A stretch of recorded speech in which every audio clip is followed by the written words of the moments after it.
Stopping smoking was the right decision. But the body does not clean itself just because the cigarette is gone. The inflammation continues, the mucus continues, the fatigue continues, and in most cases, there is one single mineral missing for recovery to actually begin.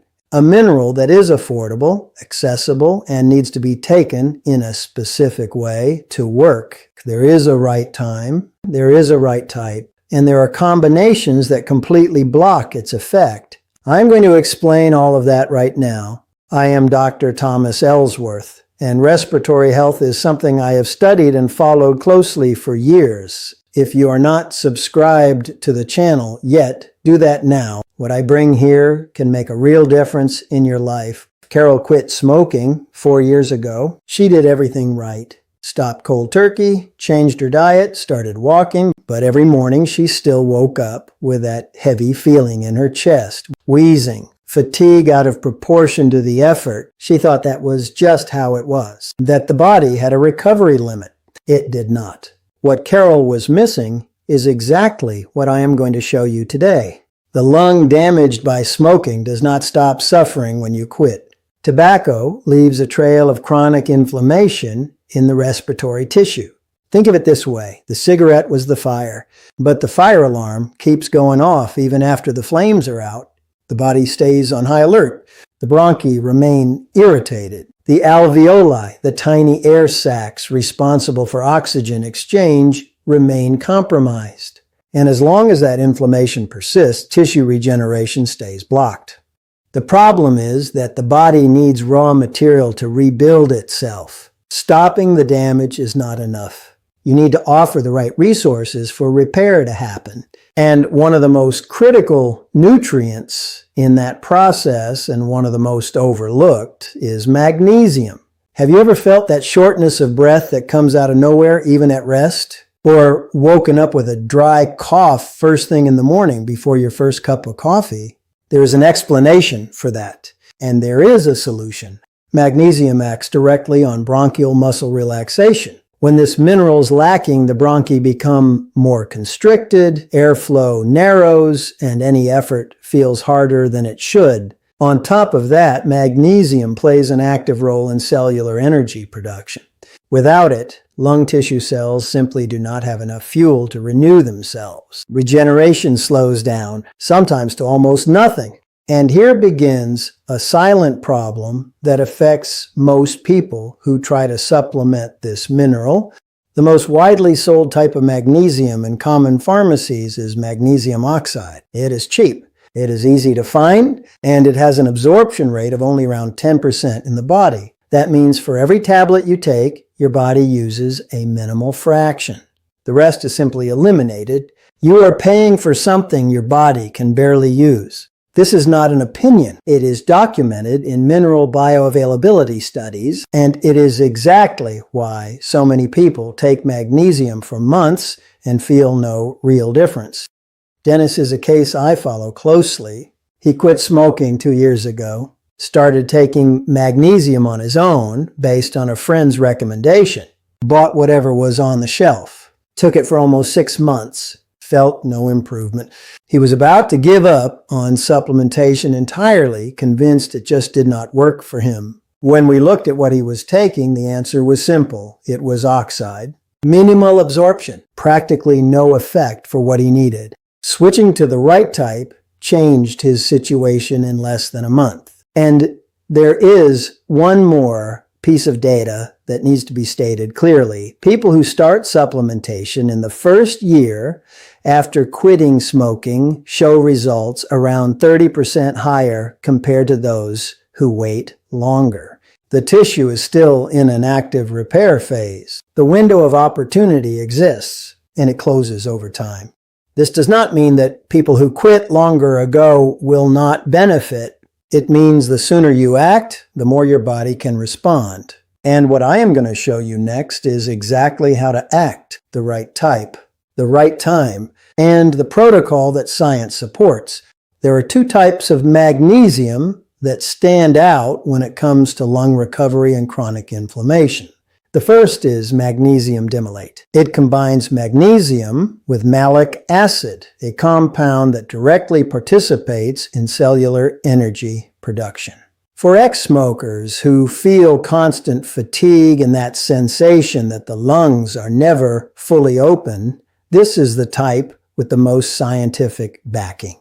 It acts on bronchial relaxation and helps the body produce enough energy for respiratory tissue to repair itself. The second is magnesium glycinate. It is bound to glycine, an amino acid with anti-inflammatory properties. For those with intestinal sensitivity or who have tried magnesium before and felt gastric discomfort, glycinate tends to be better tolerated, and it also has excellent absorption, far above the oxide that most people buy impulsively. The recommended dosage falls between 300 milliliters and 400 ml per day, but this needs to be adjusted individually. There is no single formula that works for everyone. What exists is a safe starting point and guidance from a healthcare professional to calibrate based on the body's response. Now, just as important as the type and dose is the timing, and this is something very few people consider. There is a field of study called chronobiology. It analyzes how the body's organs function in cycles throughout the day. And what chronobiology shows about the lungs is specific and important. Between 5 and 7 in the morning, the respiratory system is at its peak metabolic activity. It is the time when the body naturally intensifies the process of pulmonary cleansing and repair. It is the window where the right nutrients in the right place have the greatest possible impact. Taking magnesium during that period on an empty stomach enhances absorption and coincides with the moment when the lungs need the most support. This is not coincidence. It is physiology. But there is one detail that sabotages this process with remarkable frequency. And I need you to pay attention to this. Coffee and milk block magnesium absorption. Coffee contains tannins, compounds that bind to the mineral and prevent the body from using it. Milk creates a nutrient competition that also significantly reduces absorption. If you take magnesium alongside your morning coffee, you are wasting a good portion of the supplement. The minimum recommended gap is 30 minutes between magnesium and any food or drink. Water temperature matters too. Cold water causes a kind of thermal shock in the stomach, altering the gastric environment and hindering the dissolution and absorption of the mineral. Use room temperature or slightly warm water. It sounds like a small detail. It is not. And there is one nutrient that needs to be present for magnesium to truly work, vitamin D. It acts as a kind of facilitator. Without adequate vitamin D levels, magnesium absorption drops considerably. Many ex-smokers have a vitamin D deficiency without knowing it, especially those who spent years with sedentary habits or limited sun exposure. If you have not checked your levels recently, it is worth asking for that test at your next appointment. Have you checked your vitamin D levels lately? Think about that, because that may be exactly the missing link. Now, about the signs that indicate magnesium is lacking in your body. The first is fatigue that does not go away with rest. It is not laziness. It is cellular fuel deficiency. The second is involuntary muscle contractions, those cramps or spasms that appear without clear reason. The third is heightened sensitivity to air irritants like dust, smoke, or temperature changes that trigger coughing or wheezing out of proportion. The fourth sign is difficulty breathing deeply, that sensation that the chest never fully opens, even at rest. Each of these signs in isolation can have other causes, but when they appear together in someone who quit smoking and still feels like recovery is stalled, magnesium deficiency needs to be investigated. This is documented, and it is more common than most people realize. A study published in the Journal of Asthma followed 200 ex-smokers over 3 months of proper magnesium supplementation.